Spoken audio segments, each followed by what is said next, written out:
Hey friends, welcome to another Digital Wednesday Night Youth. We're going to try to keep things sort of familiar. We've got a minute to win it game, we've got devotion, and we've got prayer. So right now we have a minute to win it home edition. What I want to do is have minute to win it games that you guys can play at home. So we're not using all the stuff that we have at the church, we're using stuff that you guys can find in your home. Last week we did something with the quarter. I still think I have the record at 5 seconds. So look at the last week's video, see if you can beat my record at 5 seconds. I don't think anybody has done that yet. Tonight is something a little more complicated. I think you guys should all still have the materials. This game is called Spoon Frog, all right? Some people call it Teacup Catapult. But I call it Spoon Frog. So basically you get 3 cups, 1, 2, 3, and this cup is my favorite North Carolina huge cup with my coffee in it. But you get 3 cups. It can be, probably shouldn't use glass, but 3 cups, and then you get 3 spoons. Like this is kind of a big spoon and this is kind of a small spoon, so it doesn't really matter what you get, just something that you feel comfortable playing with. This is how you play it. You get the first spoon, you put the handle end underneath the spoon end of the second spoon, and you hit the spoon into the first spoon, and you catapult the second spoon into the cup. Now that sounded complicated, but basically you just hit this spoon to make this spoon go in the cup. That's pretty simple, pretty easy to do. Sounds simple, probably won't be easy to do. We'll find out. So we got a minute to do all 3 cups. You got to get 3 spoons and 3 cups. Let's see if we can do it. Ready? Set. The game begins in 3, 2, 1. Whoa. 2. So close. So close. 3. See if you can beat 15 seconds. 15 seconds. See if you can beat that. I don't know if you can. That was pretty good. That was a really good run. I'm going to let you in a little secret. I practiced this like 3 times before I did this. So I'll give you guys 3 other chances too. You guys got 3 chances to finish this in 15 seconds. So here's what you can do. Before we go into the devotion and the prayers, why don't you pause it now, set it all up, do it on your kitchen table or whatever your parents are going to let you do the game on. Maybe it's just the floor, I don't know. But do the game, see if you can beat 15 seconds, and pause it now, and then come back, and we'll do the devotion and the prayer. See you guys in a minute.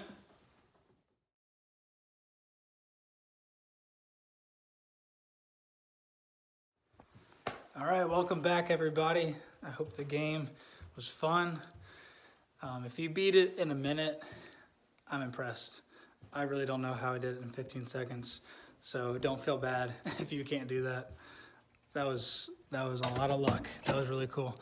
But today, oh, the lights are off. I am taking you around the church. I thought we could have a little journey around the church again. That was kind of fun last time. So I want to tell you guys about a story in the Bible called the story of Joseph. I think it's a story that we can think about and be encouraged by. Now, I don't think that the story of Joseph is a good story because Joseph is the hero. I think that the story of Joseph is a good story because of how God is working. And so let me tell you what I mean by that. Because Joseph is a guy who is thrown into some circumstances that are pretty bad, that are out of his control. And that might sound familiar at a time like this, where there are a lot of people that are thrown into circumstances out of their control, where there is a lot of potential for worry and uncertainty. And so Joseph, in his story, he was hated by his brothers, thrown into slavery. From there, he was framed for a crime that he didn't commit, and then he was thrown into prison. So this guy Joseph knows a lot about being in uncertain circumstances that he cannot control, and he has no idea how long he's going to be in those circumstances. So you guys may feel the same way about our circumstances right now. You guys may have no idea how long we're going to be in the circumstances right now. You may have no idea what's going to happen. But what I'm trying to tell you is that's okay. Because now, it's not okay because of what happens to Joseph. So if you know the story, you know that Joseph eventually becomes second in command of all of Egypt and then saves all of Egypt through the way that he collected food and they could survive a famine. I'm not telling you that God is going to put you in second in command of Egypt and you're going to save people through a famine. That's not what I'm telling you. What I'm telling you is that Joseph is a glimpse of what God is going to do through Jesus. Yeah, he's a glimpse of what God is going to do through Jesus, and he really ties together what God has been doing in Genesis. And it's a really cool story because we see that God is working through people despite their wickedness.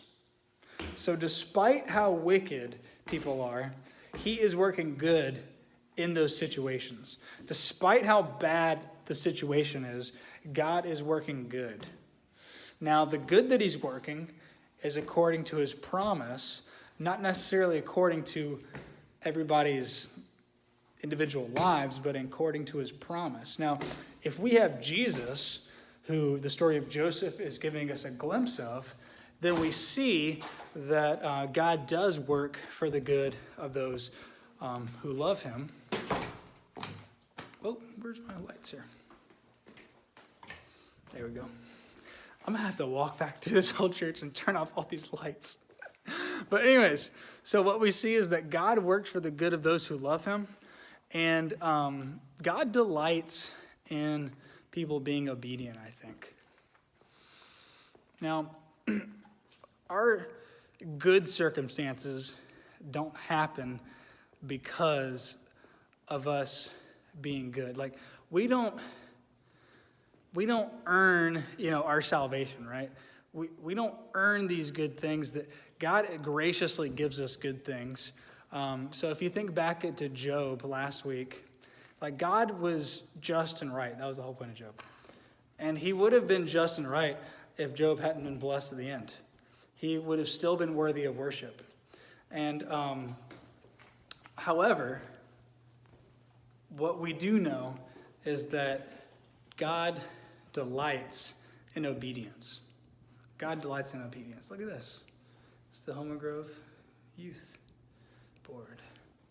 God delights in obedience. So, there's three things that I think that we can take away from Joseph and his story. And those three things are this. Number one, I think that this is a time where we can emulate Joseph by being wise. Okay? I think we should be wise. Throughout all of the uncertainty and all of the bad things that happened to Joseph, Joseph was wise, godly wisdom, and he was obedient to God, and he served God. Even in the face of being sold into slavery, and even in the face of prison, he was obedient to God, and he was wise. I think that in this time where we are uncertain about what's going to happen with this virus thing, if we are uncertain what's going to happen with our families, I think what we can still focus on is being wise. Number two, I think that what we can do is be productive. Joseph was extremely productive, not just saving all of Egypt, but in every part he was productive in helping people. I think what we can focus on, what we can remember to do, is focus on helping people. Focus on being productive and advancing So I'll give you just 3 examples of what you can do. Number 1, I think what you guys can do in this time of being at home is help around the house. Be productive. Help your parents with household chores. Help your parents with house projects. Help your brothers and sisters with homework, with things that they want to do. Maybe help them play a game or 2. Be productive and help people. Also, you can be productive and keep learning. Like, this is an excellent time to start the discipleship challenge. This is an excellent time to continue it. You could probably finish all the small books during this time of being holed up in your house. You can also just do your homework. You can get ahead in your schoolwork. This is a great time that we can be productive. Number 3. This is the 3rd thing, and this is absolutely needed if you're going to do any of those things. The 3rd thing you need to do is be patient.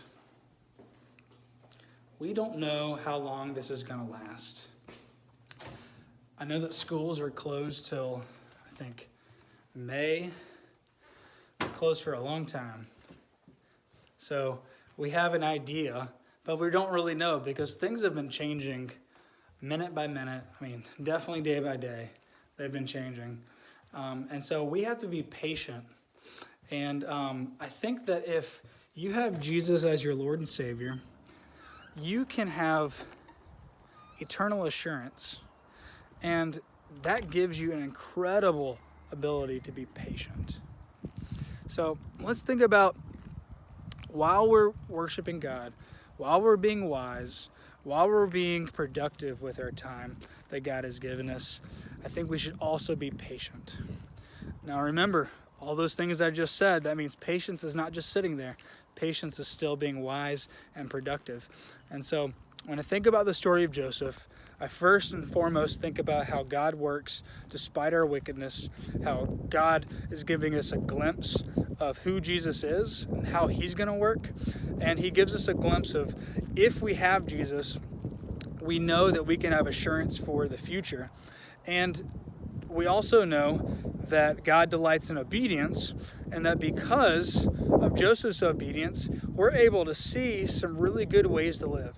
We're able to see how God really delights in us and how we should really behave and how we should really function in times like this. So before we end tonight, though, I want you guys to pay attention to the link that I have below to a Dropbox page. And I want you guys to look at those prayer things. I want you guys to see if you can pick 5 things to pray for. Okay, pick 5 things to pray for. And if we each pick 5 things, then I think that we can have prayed for everything on the list. And like Pastor Wayne said last week in our Digital Sunday, he said that this is a time where God's people are being called to pray. So be wise, be prayerful, be wise, be obedient, be productive, means be helpful to people, be productive, continue learning, be productive, continue growing in biblical knowledge and wisdom, and be patient. So while we're waiting for God to work and sort this out, let's remember to be patient, and love you guys, and we'll see you next week. Bye.